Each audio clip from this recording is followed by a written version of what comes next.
Hello everyone, welcome back to my channel. दोस्तों, जैसा कि आप सभी को मालूम है कि निष्ठा प्रशिक्षण कार्यक्रम चल रहा है और इसमें मॉड्यूल 2 और 3 की भी लिंक जारी कर दी गई है और लोगों ने बहुत ही तेज़ी से प्रशिक्षण करना शुरू कर दिया है। ठीक है, लोगों ने भाग 2 पूरा भी कर लिया है और भाग 3 भी शुरू कर दिया है। तो इस वजह से मुझे भी ये करना पड़ रहा है, मुझे भी तेज़ी से चलना पड़ रहा है। तो दोस्तों, मैं जो है आप इस वीडियो में लेकर आया हूँ निष्ठा प्रशिक्षण भाग 2 आखिरी भाग प्रश्नोत्तरी। ठीक है, आखिरी भाग का वीडियो लेकर आया हूं, आप इसे ध्यान से देख लीजिएगा और देखने के बाद फिर आप इसे कंप्लीट कीजिएगा। अगर मेरा आपको वीडियो अच्छा लगे तो प्लीज़ चैनल को सब्सक्राइब भी कर लीजिएगा। आइए हम शुरू करते हैं और आपको दिखाते हैं कि इसमें क्या क्या प्रश्न हैं और उसके क्या आंसर होंगे। हाँ तो दोस्तों, जैसा कि आप देख पा रहे हैं, पहला प्रश्न आपकी स्क्रीन पर दिख रहा है। किसी अन्य व्यक्ति के दृष्टिकोण से स्थितियों को देखने में सक्षम होने की योग्यता, दक्षता को निम्न रूप में जाना जाता है। किस रूप में जाना जाता है? द्वंद्व से निपटना, द्वंद्व से निपटना, थोड़ा सा यहाँ पर वर्तनीय अशुद्धि है। वास्तविक परीक्षण, सहानुभूतिपूर्ण व्यवहार या दृष्टिकोण जानना। अब आप सोचिए जो है कि इसमें से इस प्रश्न का जो है राइट आंसर क्या होगा। तो यहाँ पर मेरे हिसाब से इसका चौथा विकल्प सही है, दृष्टिकोण जानना। आइए आगे बढ़ते हैं और देखिए अगला प्रश्न आपके सामने है। इनमें से कौन एक प्रभावी सहायक की विशेषता नहीं है? प्रभावी सहायक की विशेषता नहीं है। निर्णय लेने में मदद करना, भावनाओं की समझ को सुनकर बनाना, व्यवहार परिवर्तन को सुनकर सुकर बनाना, व्यक्ति के लिए समस्याओं का समाधान करना।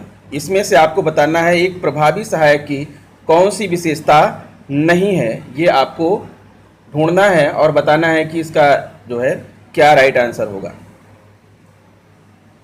मेरे हिसाब से यहाँ व्यक्ति के लिए समस्याओं का समाधान करना एक प्रभावी सहायक की विशेषता नहीं है। निर्णय लेने में मदद करना, भावनाओं की समझ को सुकर बनाना, व्यवहार परिवर्तन को सुकर बनाना या व्यक्ति के लिए समस्याओं का समाधान करना, यानी कि ये मेरे हिसाब से यहाँ पर चौथा विकल्प आपका राइट है। ठीक है, आगे बढ़ते हैं। अगला प्लस आपके सामने दिख रहा है।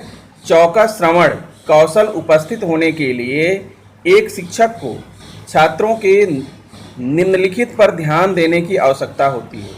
किन चीज़ों पर ध्यान देने की आवश्यकता होती है, ये आपको यहाँ पर ढूंढना है और बताना है कि इसका जो है राइट आंसर क्या होगा। मौखिक अभिव्यक्ति, गैर मौखिक भाव, व्यवहार और कार्य या सभी। तो मेरे हिसाब से यहाँ आपका पहला ऑप्शन सभी ये राइट होना चाहिए। आगे बढ़ते हैं। बच्चों के समूह के बीच द्वंद्व के मामले में आप एक शिक्षक के रूप में कौन सी युक्ति का प्रयोग करेंगे? स्कूल प्रधानाचार्य को मामले के बारे में सूचित करेंगे, अपने अधिकार का उपयोग करें और मुद्दे का फैसला करेंगे, बच्चों के बीच संवाद करने में सहज बनाएंगे या मामले को अपने आप हल करने के लिए छोड़ देंगे। सोचिए क्या इसमें राइट आंसर होगा। मेरे हिसाब से इस प्रश्न का तीसरा जवाब ये सही है, बच्चों के बीच संवाद करने में सहज बनाएंगे। चलिए आगे देखते हैं। अगला प्रश्न है, शिक्षक छात्रों को वास्तविक चिंता और रुचि का संप्रेषण कर सकते हैं। यहाँ बहुत सारी वर्तनीय अशुद्धियाँ हैं दोस्तों। इस पार्ट में रुचि का संप्रेषण कर सकते हैं आँख से संपर्क करके, उन्हें गतिविधियों में वरीयता देकर, उन्हें हमेशा उनका रास्ता देकर, उनके कार्यों पर सवाल नहीं उठाकर। अब आप यहाँ पर ध्यान दीजिए और बताइए कि इसमें से राइट आंसर क्या होगा। मेरे हिसाब से इस प्रश्न का सही जवाब है आँख से संपर्क करके। चलिए आगे बढ़ते हैं। अगला प्रश्न आपके सामने आ रहा है, देखिए। एक शिक्षक संवेदनशीलता के गुण को चित्रित या दर्शा सकता है। दूसरों के साथ काम करने की क्षमता होना, दूसरों की भावनाओं और विचारों से अवगत होकर, दूसरों की राय लेकर, विचारों को व्यक्त और दूसरों को समग्र करना। सोचिए इसमें आपका क्या जवाब होगा और कौन सा आप राइट लगाएंगे। मेरे हिसाब से इस प्रश्न का दूसरा जवाब सही है, दूसरों की भावनाओं और विचारों से अवगत होकर। आगे बढ़ते हैं। अगला प्रश्न है, स्कूल कक्षाओं में स्वस्थ वातावरण को बढ़ावा देने के लिए शिक्षकों के गुण और कौशल इस प्रकार हैं। क्या हैं? संवेदनशीलता और आशंका, संवेदनशीलता और नियंत्रण, संवेदनशीलता और देखभाल, सहानुभूति और देखभाल। सोचिए और बताइए इस प्रश्न का राइट आंसर क्या होगा। मेरे हिसाब से इसका तीसरा विकल्प सही है, संवेदनशीलता और देखभाल। आगे बढ़ते हैं, अगला प्रश्न देखिए। निम्नलिखित में से कौन सा संवेदनशील शिक्षक की विशेषताएं हैं? आलोचना और मूल्यांकन से आहत होना, स्वयं की आवश्यकताओं के प्रति सचेत रहना, हर समय स्वयं और दूसरों की निगरानी करने में सक्षम होना, छात्रों की आवश्यकताओं और समस्याओं के अनुरूप होना। अब आप सोचिए कि यहाँ पर इस प्रश्न का जो है क्या राइट आंसर होगा। मेरे हिसाब से छात्रों की आवश्यकताओं और समस्याओं के अनुरूप होना ये सही होगा। इसी को टिक करते हैं और ये मैंने टिक कर दिया। आगे बढ़ते हैं, अगला प्रश्न देखिए। छात्रों के लिए शिक्षकों को कक्षा के वातावरण में सकारात्मकता को बढ़ावा देने की आवश्यकता है ताकि छात्र अनुभव कर सकें। क्या? अलग और देखने योग्य, एकांत और सतर्क, सुरक्षित और स्वीकृत, संरक्षित और अनिश्चित। क्या आप लगाएंगे? मेरे हिसाब से यहाँ पर इस प्रश्न का तीसरा विकल्प सुरक्षित और स्वीकृत ये सही होना चाहिए। आगे बढ़ते हैं, अगला प्रश्न है तदानुभूति है।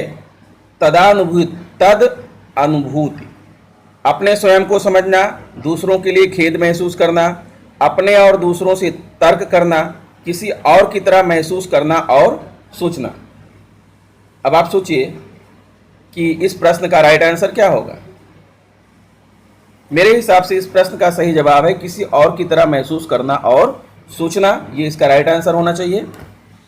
अब देखिए दोस्तों, हमने 10 में से 10 क्वेश्चन के यहाँ पर जवाब दे दिए हैं और यहाँ हम सबमिट करने चल रहे हैं और अपना स्कोर देखने चल रहे हैं कि मेरा स्कोर क्या आया। ये मैंने सबमिट कर दिया। गुड, यहाँ पर देखिए मेरा स्कोर 10/10 आ चुका है और इस तरह से जो है आप अपना प्रशिक्षण पूर्ण कर लीजिएगा, आपका भी स्कोर 10/10 आ जाएगा। मिलते हैं आपसे जो है नेक्स्ट वीडियो में कुछ नई चीज़ें लेकर के। भाग 3, 4, 5 में 8 प्रश्न पूछे गए हैं, उन प्रश्नों का जवाब लेकर मैं आपके सामने आ रहा हूं दूसरे वीडियो में। तब तक के लिए नमस्कार।